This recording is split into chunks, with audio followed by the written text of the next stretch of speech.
अस्सलाम वालेकुम student, today we will discuss cost of production.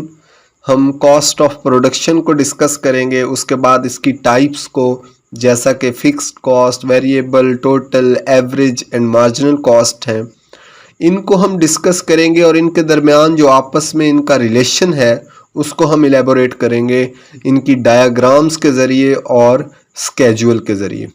सबसे पहले हम प्रोडक्शन कॉस्ट को समझते हैं।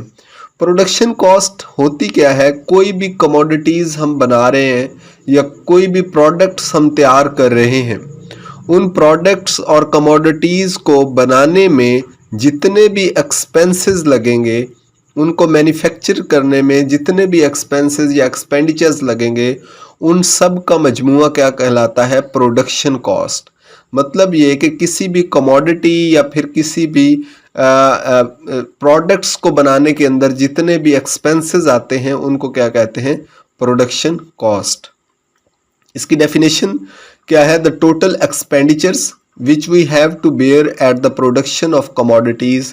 कमोडिटीज़ की प्रोडक्शन में जितने भी एक्सपेंसेस या एक्सपेंडिचर लग रहे हैं is called cost of production. इसको कॉस्ट ऑफ प्रोडक्शन कहते हैं। Or the cost of production is an amount put into output. मतलब ये कि हमने जितनी भी आउटपुट लेनी है उसके लिए हमने जितनी भी इनपुट लगाई है, जितने भी खर्चे हमने लगाए हैं, वो तमाम क्या है? प्रोडक्शन कॉस्ट है। Production cost refers to the cost a company incurs from manufacturing a product or providing a service that generates revenue for the company। ये प्रोडक्शन कॉस्ट जो है, ये जैसा कि मैंने पहले बताया मैन्युफैक्चरिंग कॉस्ट है या फिर कोई भी सर्विस प्रोवाइड करने में जो कॉस्ट लगती है, जिसके नतीजे में हमें आउटपुट क्या मिलता है? कोई ना कोई रेवेन्यू मिलता है किसी कंपनी को। तो इसलिए ये प्रोडक्शन कॉस्ट जो है वो इम्पॉर्टेंट होती है कि उससे हम कोई ना कोई रेवेन्यू जनरेट कर रहे होते हैं। इसके एग्जांपल की तरफ आते हैं। It includes expenses like labour cost. कोई भी प्रोडक्ट हम बना रहे हैं, फॉर एग्जांपल पेन बना रहे हैं, तो उस पर लेबर कॉस्ट लगेगी, लेबर होंगे जो उस पेन को बनाएंगे। रॉ मटेरियल्स लगेगा जिससे वो पेन बनेगा, प्लास्टिक है, उसके अंदर जो इंक है, वो चीज़ें जो लगेंगी वो रॉ मटेरियल्स हैं। कंज्यूमेबल मैन्युफैक्चरिंग सप्लाईज हैं एंड जनरल ओवरहेड है। फॉर एग्जांपल एक कंपनी है, उसके अंदर मार्कर्स या फिर कोई पेन बनाए जा रहे हैं, तो वहाँ पे इलेक्ट्रिसिटी बिल्स भी लगेंगे, इलेक्ट्रिसिटी भी लगेगी, उसके बाद वहाँ पे जो है वो लेबर भी लगेगी, रॉ मटेरियल, ये तमाम चीज़ें, ये जो तमाम कॉस्ट लग रही है इसको क्या कहेंगे? Production cost. It can be determined by adding total direct materials and labour cost as well as the total manufacturing overhead cost. तमाम किस्म के खर्चों को जमा कर दें तो प्रोडक्शन कॉस्ट आ जाती है हमारे पास। उसके बाद हम टाइप्स ऑफ प्रोडक्शन कॉस्ट को डिस्कस करते हैं। प्रोडक्शन कॉस्ट में पहली टाइप जो है वो है टोटल कॉस्ट। टोटल कॉस्ट क्या होता है? The sum of fixed cost and the variable cost is called as the total cost. Fixed cost और वेरिएबल कॉस्ट के सम को क्या कहते हैं? Total cost. मतलब ये कि जितने भी किस्म की कॉस्ट प्रोडक्शन के अंदर हुई है उस तमाम किस्म की कॉस्ट को क्या कहेंगे? Total cost. इसका ये फार्मूला है, total cost is equal to fixed cost plus variable cost. Fixed cost क्या होती है, वेरिएबल कॉस्ट क्या होती है, इसको हम अब पढ़ते हैं। फिक्स्ड कॉस्ट जिसको FC से डोनेट करते हैं, the cost which does not change with the size of output, it remains same or constant.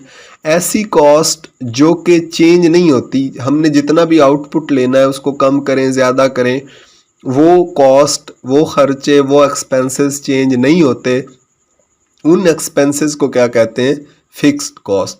तो इसका फार्मूला सिंपली चेंज हो जाएगा। जैसा कि ये टोटल कॉस्ट था, ये यहीं पे खड़ा रहेगा और हमने फिक्स्ड कॉस्ट का फार्मूला मालूम करना है, तो ये VC जो है इसको उठा के हम इस साइड पे ले जाएंगे, तो ये यहाँ पे प्लस हो रहा था तो इधर आकर माइनस हो गया। TC में से VC माइनस कर दें तो फिक्स्ड कॉस्ट आ जाएगी। ठीक है।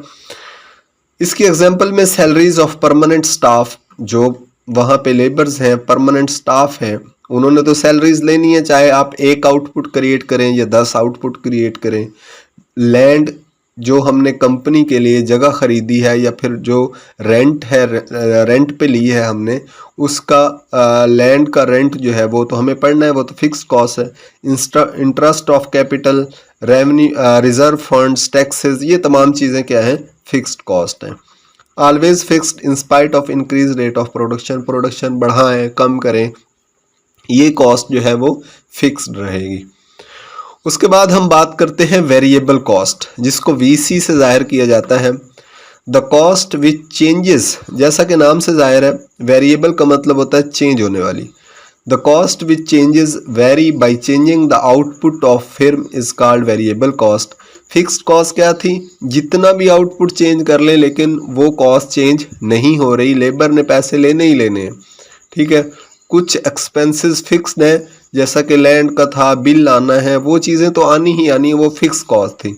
लेकिन वेरिएबल कॉस्ट क्या है, ये वो कॉस्ट है जो अगर हम आउटपुट चेंज करें, मतलब ये कि हम ज़्यादा पेन बनाना, एक की बजाय 10 पेन बनाना शुरू कर दें, तो हमें कॉस्ट भी एक की बजाय 10 रॉ मटेरियल चाहिए होंगे। फॉर एग्जांपल हमें पेन के लिए ज़्यादा रबड़ चाहिए होगा, उसके लिए ज़्यादा हमें इंक चाहिए होगी, इस तरह की चीज़ें वो भी बढ़ जाएंगी। अगर हम 10 की बजाय 100 कर देंगे तो वो फिर चेंज हो जाएगा रॉ मटेरियल। तो ये रॉ मटेरियल जो है वो वेरिएबल कॉस्ट की एक एग्जांपल है। इसका formula V C is equal to T C minus F C. वहाँ से जैसा कि टोटल कॉस्ट में क्या था, टोटल कॉस्ट में यहाँ वी सी को खड़े रहने देना और एफ सी को इस साइड पे ले जाके माइनस कर देंगे, तो वी सी की फार्मूला बन जाएगा जैसा कि ये बना हुआ है, V C is equal T C minus F C. It increases by increasing the output and decreasing, मतलब ये कि ये अगर हम आउटपुट बढ़ाते हैं तो वेरिएबल कॉस्ट बढ़ जाएगी, आउटपुट कम करते हैं तो वेरिएबल कॉस्ट कम हो जाएगी। इसकी एग्जांपल क्या है, cost of raw material, expenses of advertisement, cost of transport and communication cost, utility cost, ये तमाम कॉस्ट कौन सी हैं, वेरिएबल कॉस्ट हैं। उसके बाद नेक्स्ट जो इसकी टाइप है वो है मार्जिनल कॉस्ट। मार्जिनल कॉस्ट को एमसी से जाहिर करते हैं, the cost which the firm has to bear at the production of the next unit. एक यूनिट प्रोड्यूस हुआ, उससे अगला यूनिट जब प्रोड्यूस होगा उस पे जो कॉस्ट लगेगी उसको क्या कहेंगे, मार्जिनल कॉस्ट। इसको कैसे, or difference between total cost is called marginal cost. मतलब ये कि फॉर एग्जांपल पहले यूनिट पे टोटल कॉस्ट 20 लगी, दूसरे यूनिट पे टोटल कॉस्ट 30 लगी, तो 20 और 30 के दरमियान जो डिफरेंस है वो 10 का है, तो वो जो 10 का डिफरेंस है वो क्या है, मार्जिनल कॉस्ट। मार्जिनल कॉस्ट का फार्मूला वही टीसी, टोटल कॉस्ट नंबर 1 जो पहले लगी उसमें से हमने माइनस कर देना है टीसी सेकेंड कॉस्ट, तो हमारे पास मार्जिनल कॉस्ट आ जाएगी। उसके बाद पांचवी जो टाइप है कॉस्ट की वो है एवरेज कॉस्ट। इसको एसी से जाहिर करते हैं। एवरेज किसी भी चीज़ की मालूम करनी हो तो उस चीज़ को क्या कर देते हैं, उसके यूनिट पे डिवाइड कर देते हैं, तो क्या बन गया, पर unit cost is called average cost, और when we divide total cost by the unit cost we get average cost. Average cost total cost divided by quantity या यूनिट ऑफ प्रोडक्ट्स या फिर कमोडिटीज़, तो ये थी एवरेज कॉस्ट। अब हम इसको स्केड्यूल और डायग्राम के ज़रिए थोड़ा सा इलेबोरेट करते हैं। सबसे पहले आप इस टेबल को देखें, इसमें 6 यूनिट हैं, 6 यूनिट्स हैं, 0, 1, 2, 3, 4, 5, 6। फिक्स्ड कॉस्ट जैसे कि मैंने बताया था कि ये हमेशा क्या रहती है, सेम रहती है, फिक्स्ड रहती है, तो ये क्या होगी 20, 20, 20 सेम रही है, ठीक है। वेरिएबल कॉस्ट क्या है, वो चेंज होती है। वेरिएबल का मतलब चेंज होने वाली कॉस्ट, तो 0 पे तो वो चेंज नहीं होगी, तो जब 1 पे जाएगी वेरिएबल कॉस्ट 20 हो जाएगी, 2 पे दूसरा यूनिट जब प्रोड्यूस किया तो 35 हो गई, 35 हो गई, तीसरा यूनिट उसने प्रोड्यूस किया तो और चेंज हो गई। अच्छा, ये खुद चेंज होती जा रही है, मतलब आप कुछ भी इसमें लिख सकते हैं, 20, 35, 35 को जाए 30 भी लिख सकते थे, ठीक है। अब इसकी टोटल कॉस्ट कैसे मालूम करेंगे, हमें एफ सी फिक्स्ड कॉस्ट और VC वेरिएबल कॉस्ट दे दी गई है। हमने टोटल कॉस्ट मालूम करनी है, तो वही वाला formula TC is equal to FC plus VC। FC कितना है 20, VC कितना है 0, कोई शय नहीं है, तो इसको 20 में 0 जमा करें प्लस करें तो ये 20 आ गया। उसके बाद 20 प्लस 20 40, 20 प्लस 35 55, 20 प्लस 45 65, 20 प्लस 60, इसी तरह इन सब को प्लस करके क्या आ जाएगी टोटल कॉस्ट। अब एवरेज कॉस्ट क्या चीज़ थी, हमने डेफिनेशन में पढ़ा कि पर unit cost is called average cost. Total cost को डिवाइड कर देना है यूनिट्स पे, तो इसमें टोटल कॉस्ट क्या आई है 20, इसको जब हम 0 पे डिवाइड करेंगे तो ये एवरेज कॉस्ट 0 आ जाएगी, कुछ भी नहीं आएगा। पहले यूनिट पे जाते हैं, टोटल कॉस्ट 40 है, उसको 1 पे डिवाइड किया 40 आ गया। उसके बाद 55 है, उसको 2 पे डिवाइड किया 27.5 आ जाएगा, ठीक है। 65 को जब 3 पे डिवाइड यूनिट पे डिवाइड करेंगे तो ये आ जाएगा। इसी तरह हम जब इनको इस पे डिवाइड करते जाएंगे तो हमारे पास एवरेज कॉस्ट आ जाएगी। उसके बाद थर्ड नेक्स्ट है मार्जिनल कॉस्ट।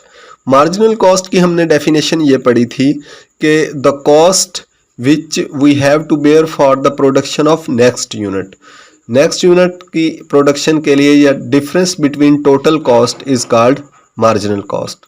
टोटल कॉस्ट कितनी है 20, उसके बाद कितनी आई 40, 20 और 40 के दरमियान 20 का फ़र्क है, तो पहले तो 0 है।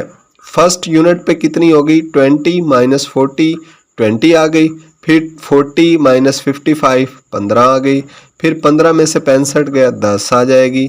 इसी तरह इसको हमने ऊपर वाली में से नीचे वाली निकाल के यहाँ पे लिखते जाना है, तो ये क्या आ जाएगी मार्जिनल कॉस्ट। उसके बाद एवरेज वेरिएबल कॉस्ट और एवरेज फिक्स्ड कॉस्ट ये निकालने, एवरेज किसी भी चीज़ के निकालनी हो तो उसको यूनिट पे डिवाइड कर देते हैं। एवरेज वेरिएबल कॉस्ट के लिए हम क्या करेंगे, वेरिएबल कॉस्ट को उसके यूनिट पे डिवाइड करते जाएंगे तो ये हमारे पास वेरिएबल कॉस्ट आ जाएगी, और फिक्स्ड कॉस्ट भी इसी तरह हम उसके यूनिट पे डिवाइड करते जाएंगे तो हमारे पास ये एवरेज फिक्स्ड कॉस्ट आ जाएगी। उसके बाद हम ग्राफ की तरफ चलते हैं। तो जैसा कि ये शो करना है हमने एक ग्राफ के ऊपर या एक चार्ट के ऊपर, फिक्स्ड कॉस्ट सबसे पहले ये जो पीली लाइन है 20 20 20 ये सीधी जा रही है, ठीक है। उसके बाद वेरिएबल कॉस्ट जैसा कि ये 20 35 45, तो ये वाली लाइन जो कि रेड टाइप है 20 35 45 60 80 105। इसी तरह टोटल कॉस्ट को हम देखेंगे 20 40 55 65 80 100 125। तो इसी तरह ये सब की हमने ये एक डायग्राम बना देनी है, और साथ ही हमने ये वाला टेबल क्रिएट कर लेना है। मतलब ये कि फ़िक्स्ड कॉस्ट हमें पता है, कोई भी फ़िक्स्ड कॉस्ट ले लें 30 ले लें 20 ले लें, उसको चेंज नहीं करना, सेम रखना है। वेरिएबल कॉस्ट को चेंज करते जाएं, और इन दो जो है वो वैल्यूज़ से हमने थर्ड बना ली टोटल कॉस्ट, इन दोनों को जमा करके फिर हमने उससे एक नई वैल्यू बना ली एवरेज कॉस्ट, इसको यूनिट पे डिवाइड करके। मार्जिनल कॉस्ट भी हमने टोटल कॉस्ट से ली, उसके बाद ये वाली भी ये सारी कॉस्ट हम इससे निकाल सकते हैं। उसके बाद कॉस्ट ऑफ प्रोडक्शन का चार्ट हमने उसको अलग करके थोड़ा बड़ा बनाया है, ये भी आप देख सकते हैं। इसको जो है वो आराम से स्टॉप करके इसको समझें, इसको जो है वो गौर करेंगे तो आपको बड़े ही आसानी के साथ समझ आएगी। उम्मीद है आज का लेक्चर आपको समझ आया होगा। अगर आपको ये लेक्चर अच्छा लगा तो हमारा YouTube चैनल सब्सक्राइब कर दें। Thank you very much.